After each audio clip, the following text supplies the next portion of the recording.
بسم اللہ الرحمن الرحیم۔ محترم ناظرین السلام علیکم۔ ایک دن حضرت موسیٰ علیہ السلام ایک پہاڑ کے نزدیک سے گزرے تو وہاں پر ایک چشمہ دیکھا۔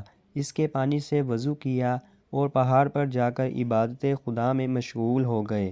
اس دوران میں انہوں نے دیکھا کہ ایک گھڑ سوار شخص چشمے کے پاس آیا، اس سے پانی نوش کیا اور وہاں پر ایک تھیلی بھول گیا جو درہموں سے بھری ہوئی تھی۔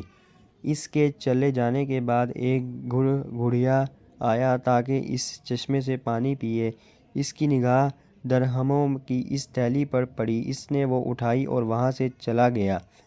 پھر سر پر لکڑیاں اٹھائے ہوئے تھکا باندھا ایک بوڑھا شخص چشمے کے پاس آیا، اس نے لکڑیاں زمین پر رکھی اور آرام کرنے کے لیے بیٹھ گیا۔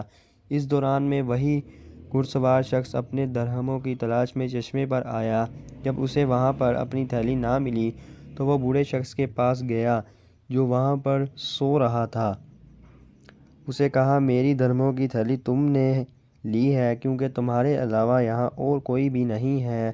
اس بوڑھے نے کہا، مجھے تمہاری تھیلی کے بارے میں کچھ بھی معلوم نہیں ہے۔ گھڑ سوار شخص اور بوڑھے کے درمیان گفتگو کا تبادلہ ہوتے ہوتے بعد میں لڑائی جھگڑے تک بات پہنچ گئی۔ گھڑ سوار نے بوڑھے کو جان سے مار دیا اور وہاں سے چلا گیا۔ حضرت موسیٰ علیہ السلام نے کہا، جنہوں نے یہ واقعہ ظاہر خلاف عدالت دیکھا، اللہ سے عرض کیا، پروردگار، ان امور میں عدالت کیسی ہے؟ اللہ تعالیٰ نے موسیٰ علیہ السلام پر وحی نازل کی، اس بوڑھے شخص نے اس گھوڑے سوار شخص کے باپ کو قتل کیا تھا، آج اس کے بیٹے کے ہاتھوں قتل ہو گیا۔ اور گھڑ سوار کا باپ اس گدھے کے باپ کا اتنا ہی مقروض تھا جتنے درہم اس تھیلی میں تھے، آج گدھے کو اس کا حق مل گیا۔ پس اس طرح سے قصاص بھی ہو گیا اور قرض بھی ادا ہو گیا۔ میں ایک عادل حاکم ہوں۔ جس وقت حضرت موسیٰ علیہ السلام اور ان کے بھائی حضرت ہارون علیہ السلام حکم خدا سے فرعون کے پاس گئے اور اسے خدائے وحدہ لا شریک کی طرف دعوت دی تو فرعون نے ان کی دعوت قبول نہ کی۔ جناب موسیٰ ہارون علیہ السلام جب وہاں سے پلٹے تو راستے میں موسلا دھار بارش کا سامنا کرنا پڑا۔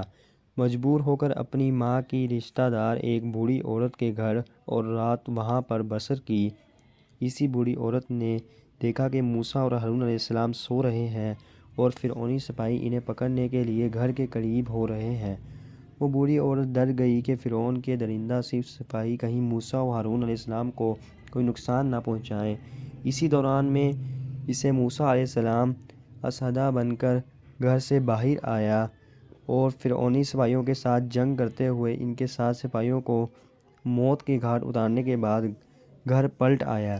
جس وقت جناب موسیٰ و ہارون علیہ السلام نیند سے بیدار ہوئے تو اس بوڑھی عورت نے انہیں فرعونی سپاہیوں سے عصا کی جنگ کے بارے میں بتایا اور اسی وقت موسیٰ و ہارون علیہ السلام پر ایمان لے آئی اور ان کی رسالت و نبوت کی تصدیق کر دی۔ اگر آپ کو ہماری ویڈیو اچھی لگی ہے تو ویڈیو کو لائک کریں اور مزید اس طرح کی ویڈیو دیکھنے کے لیے ہمارا چینل سبسکرائب کریں۔ ملتے ہیں نیکسٹ ویڈیو میں، اجازت دیجیے، اللہ حافظ۔